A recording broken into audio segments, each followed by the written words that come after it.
एक अच्छी गृहस्थ महिला थी। बेटे बड़े हुए और पिता के साथ बिजनेस करने लगे। लेकिन एक दिन, पिताजी मैं फैक्ट्री जा रहा हूँ। ठीक है बेटा, शाम को भी ले जा साथ। रहने दे पिताजी, नई नई शादी हुई है, थोड़ा घूम फिर ले, फिर तो काम ही करना है ना। और क्या, राम ठीक ही तो कह रहा है। अब दोनों बेटों की शादी हो गई है, आप चिंता ना करें, दोनों समझदार हैं। कुछ दिनों तक तो घर में सब कुछ ठीक चलता है, लेकिन एक दिन श्याम और उसकी बीवी, माँ, पिताजी हमें हमारा हिस्सा दे दो, हम अलग रहेंगे। अरे नहीं नहीं, मैं ऐसा नहीं करूँगा। बड़ी मेहनत से मैंने ये बिजनेस खड़ा किया है, जीते जी तो मैं इसका बंटवारा बिल्कुल नहीं करूँगा। नहीं करूँगा? ये कैसी बात होती है पिताजी? क्या सारा जीवन में जॉइंट फैमिली में रहूंगी? अरे पर बेटा, हमारे घर में इतने नौकर चाकर हैं, न किसी चीज की पाबंदी है, फिर क्यों अलग होना चाहती हो? एक साथ जीवन कितना अच्छा लगता है। हर कोई हर किसी के लिए हर किसी के साथ खड़ा होता है। अरे बाप प्लीज, ये सब बातें करके वक्त जाया न करो। पिताजी आप नहीं देंगे तो मैं कानून का दरवाजा खटखटाऊंगा। तभी वहाँ राम आ जाता है। पिताजी कोई बात नहीं, आप इसे इसका हिस्सा दे दीजिए। हमारे घर की बात बाहर जाए ये ठीक नहीं। लेकिन एक वही तो कारोबार है जिससे हमारा घर अच्छे से चल रहा है, बाकी तो हम अभी एस्टैब्लिश कर रहे हैं बेटा। देखिए पिताजी, वो कुछ मैं नहीं जानता, घर चले या नहीं, मुझे बस चाहिए मतलब चाहिए। हाँ। सब श्याम को समझाने की कोशिश करते हैं, लेकिन वो मानता ही नहीं।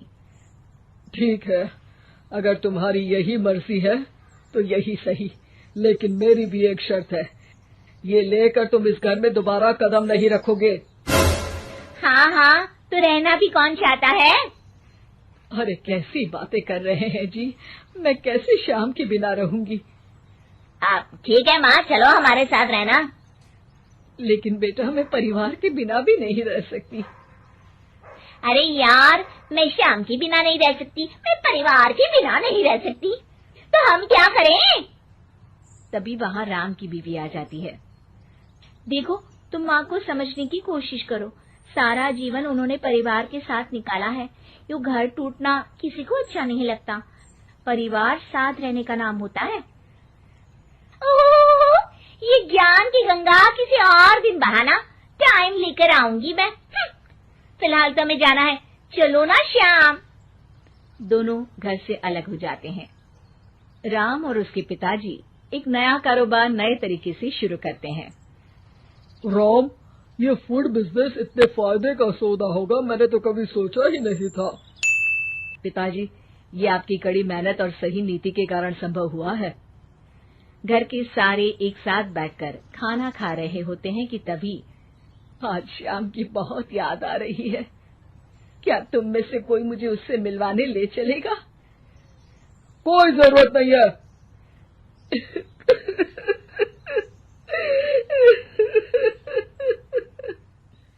कौशल्या रोने लगती है कि राम बोल पड़ता है।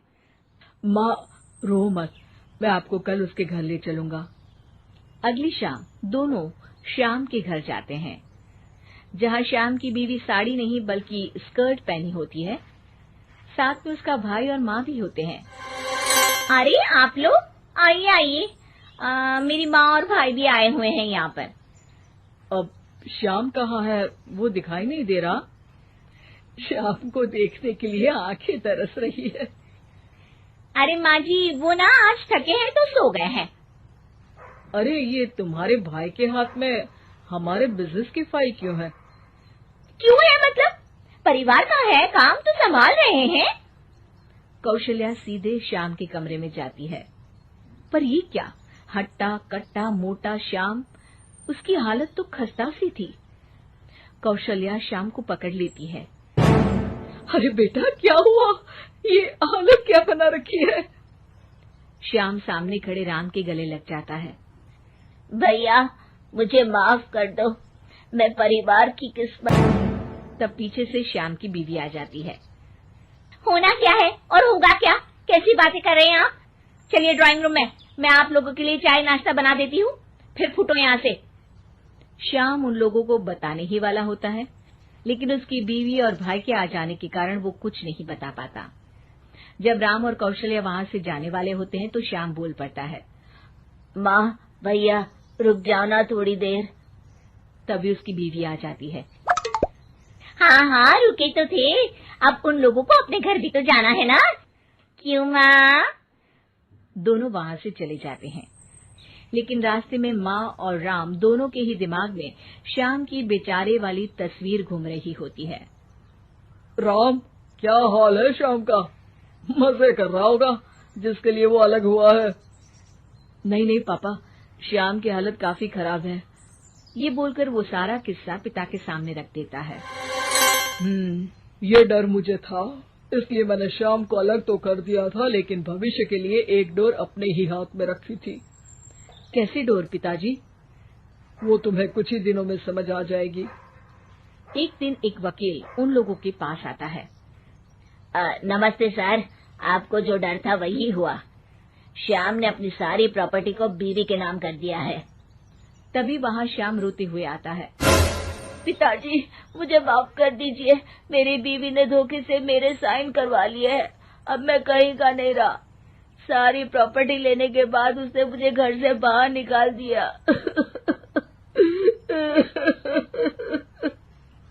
कोई बात नहीं बेटा, तुझे अकल आ गई, यही बहुत है।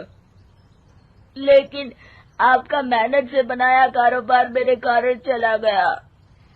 मैंने कोई कच्ची गोली नहीं खेली है बेटा। तभी वकील बोल पड़ता है, आपकी कोई भी प्रॉपर्टी आपके पिता और भाई के साइन के बिना आप किसी को नहीं दे सकते। इसी शर्त में आपको वो कारोबार दिया गया था। अरे वाह पिताजी, आप ग्रेट हो। वैसे भी इतनी मेहनत से खड़ा किया हुआ कारोबार मैं ऐसे ही किसी को थोड़ी ना दे सकता था। और बेटा, सुबह का भूला शाम को वापस आ जाए तो उसे भूला नहीं कहते, श्याम कहते हैं।